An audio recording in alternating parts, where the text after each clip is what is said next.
Alô, queridos! Hoje nós vamos desconcordar do mago dos gadgets e das opiniões a respeito de assuntos aleatórios, Easy Nobre.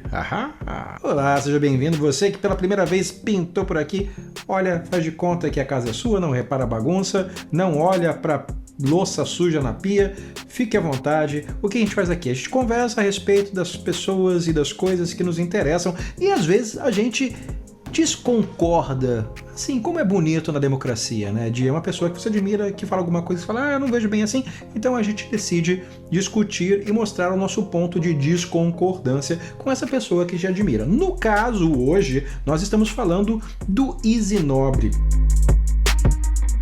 E ele mora no Canadá e boa parte dos seus vídeos tem esse perfil vlog pessoal, onde ele conta como é que é a vida dele no Canadá, como é que ele lida com a neve, o que ele consegue comprar lá que é baratinho porque ele ganha em dólar canadense, enfim, esse tipo de coisa.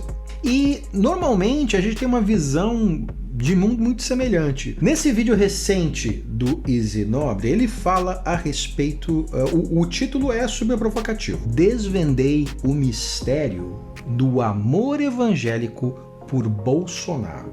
Qual será o mistério? O que será que os nossos amigos crentes veem no mito? Pois muito bem, eu desconcordo do que ele fala, mas eu vou tentar resumir aqui. Eu vou deixar o link para você assistir por conta própria o vídeo lá no canal do Easy, para você ver exatamente o que ele está dizendo, mas eu vou dar uma resumida, vou fazer isso com muito esforço para não soar reducionista, mas em termos gerais, ele começa criando um paralelo entre a retomada do poder dos republicanos com a era Reagan, lá nos anos 80, e o Reagan foi um cara muito, como dizem os gringos, consequential. O que eu quero dizer com isso é que ele mexeu muita coisa, ele mudou muita coisa, ele é responsável por muita coisa. Olha só essa foto aqui, que maravilha, né? Essa pessoa mudou o mundo. É uma das pessoas mais cruéis, mais interesseiras, mais fia de uma égua do planeta Terra. Nancy Reagan. Ela merece um vídeo só para ela, porque as pessoas esqueceram quem é esta criatura e o mal que ela fez para o mundo. E os republicanos americanos, na figura do Reagan, eles buscaram atender a uma demanda do público evangélico norte-americano. É uma demanda por uma coisa que se chama pré-milenismo dispensacionalista. Os teólogos chamam assim. Isso é uma palavra chique para uma coisa que os evangélicos acreditam. Aliás, realmente, o que é a teologia se não arranjar palavras chiques para o que as pessoas acreditam, não é? Pré-milenismo dispensacionalista significa o que está na Bíblia é verdade e vai acontecer. É o que se chama de teoria escatológica, que é a respeito do fim das coisas. E lá no livro de Apocalipse, fala-se muito sobre que o final dos tempos vai acontecer quando chegar um ditador e esse ditador vai começar a perseguir os cristãos. De acordo com o Easy, o que acontece é que buscando evitar essa perseguição do ditador, os evangélicos americanos recorrem ao Reagan, que tem uma postura de acolhida aos valores cristãos, aos valores neopentecostais, aos valores luteranos, e por isso cria-se ali uma relação de simbiose entre o republicano conservador e o evangélico, que acaba reverberando e acaba se cascateando para o que acontece no Brasil. Então, por que a gente teve um começo de diálogo entre essas duas áreas que não eram necessariamente conexas na visão do Easy, mas que começaram a andar juntas buscando evitar esse cenário literalmente apocalíptico? No Brasil, também os evangélicos começaram a ver no comunismo e nas suas associações livres com a esquerda esse tipo de coisa. Começaram a ver que os comunistas seriam as pessoas que instalariam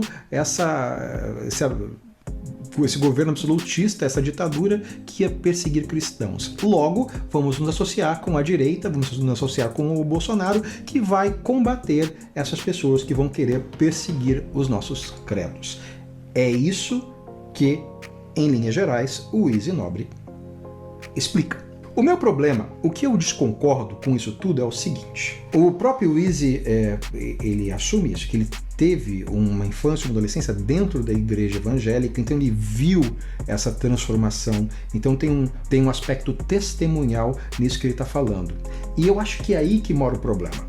Porque toda instituição, quando precisa fazer uma movimentação, um reposicionamento político, eles tendem a criar uma narrativa que faça com que os seus seguidores, com que o seu público os acompanhe nesse reposicionamento.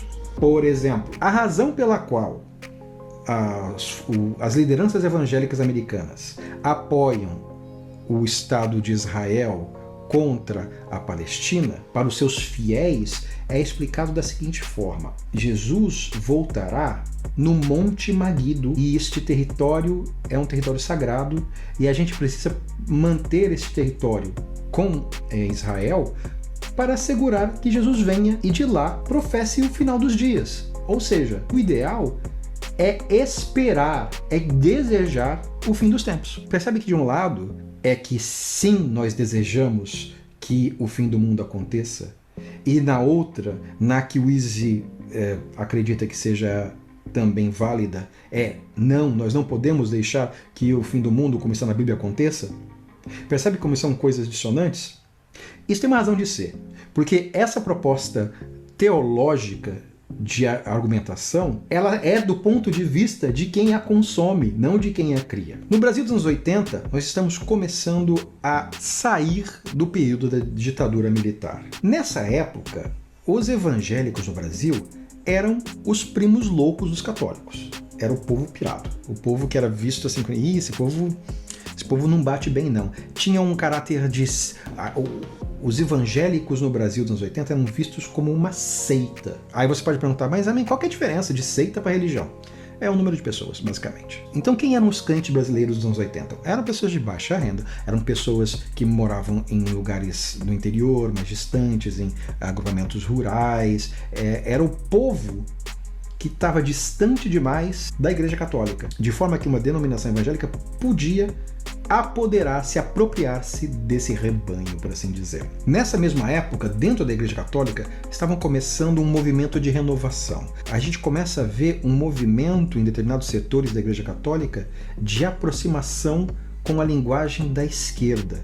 Porque se você parar honestamente para analisar o Evangelho, especialmente o Novo Testamento, a mensagem cristã é muito mais próxima da mensagem da esquerda, do socialismo, do que do capitalismo. Existe, inclusive, todo um exercício de reinterpretação disso para tentar justificar a teoria econômica liberal para crentes, que se chama Teologia da Prosperidade. Os evangélicos começaram a ver nessas pastorais da terra, nos carismáticos, começaram a ver nesses movimentos até tentativas de apropriação de técnicas que eram específicas dos evangélicos até então, como falar línguas, ou como a vida em comunidades mais insulares, com uma relação muito comunitária com os seus fiéis. E os evangélicos vendo aquilo falando, peraí, gente, isso aí não tá bom não, porque isso claramente é um movimento da Igreja Católica de tentar ameaçar o nosso posicionamento nessas comunidades, com esses fiéis. Então a gente precisa responder. Então eles responderam tentando atacar esse perfil de esquerda. É como se você quisesse que a sua melhor amiga só saísse com você, amiga, então começasse a falar mal da outra amiga que está roubando a atenção da sua melhor amiga, entendeu? Por aí, um exemplo meio fofoca, mas entende o que eu quero dizer? Então a gente começou a ver os líderes evangélicos se alinhando mais à direita para tentar puxar com eles os seus fiéis. Tipo, olha, esse negócio de socialismo, isso é coisa do demônio. Olha, então acaba tendo um discurso realmente muito similar ao americano. O que é interessante era impedir que o comunismo perseguisse a liberdade de crença dos nossos irmãos crentes brasileiros. Muito embora em 2 mandatos de Lula e 1 mandato de Dilma não tenha havido qualquer tipo de movimento no sentido de tentar perseguir ou proibir qualquer tipo de manifestação religiosa, muito pelo contrário, né? Os nossos amigos evangélicos, as lideranças evangélicas, tinham uma relação muito boa com o Lula. Até o momento que o Lula não estava mais no poder. O que eu quero dizer aqui é que eu acho que o Easy ele acerta na leitura do press release. Ele acerta na estratégia de marketing. O motivo real pelo qual o evangélico brasileiro passou a detestar e demonizar a esquerda foi uma estratégia mercadológica fria e pensada pelos líderes da igreja evangélica para manter distanciamento dos movimentos sociais que tinham uma relação mais próxima da igreja católica, que no final das contas é quem realmente era a ameaça para o movimento evangélico. Eu digo era porque, de acordo com as estimativas, acho que lá pelo ano 2050, uma coisa assim, os evangélicos serão a maior religião no Brasil. Ou seja, é de glorificar de pé. No mais, eu recomendo muito que vocês acompanhem o trabalho do Easy Nobre, especialmente se você gosta de gadget, porque como ele mora na gringa, ele tem acesso a umas coisas muito divertidas e é interessante ver ele ficar lá mexendo com o negocinho, e aí tem umas telas enormes. Tem uma coisa de teologia da prosperidade embutida no canal do Easy, que se você curte essa coisa meio cribs, meio de ver a pessoa mostrar o seu bling digital, eu acho que você vai curtir o que ele tem para oferecer, além de comentários quentinhos sobre as últimas notícias do Brasil e do mundo, sempre com o pitaco dele dizendo ali o que ele acha das coisas. Então assista o Easy Nobre. E aproveite que você vai assistir o Easy Nobre, deixa lá um comentário, fala, Easy Nobre, que legal você... E aproveita que você vai deixar um comentário lá pro Easy Nobre, deixa um comentário aqui também, fala, olha, eu acho que você tem razão, olha, eu acho que você é careca, eu vou concordar com você. E deixe também o seu curtir, deixe o seu não curtir, inscreva-se no canal, aperte o sininho e fique certo que eu vou arranjar mais alguém para desconcordar até semana que vem, porque eu sou assim. Eu posso gostar das pessoas, mas eu desconcordo com elas. É por isso que eu vou pro inferno.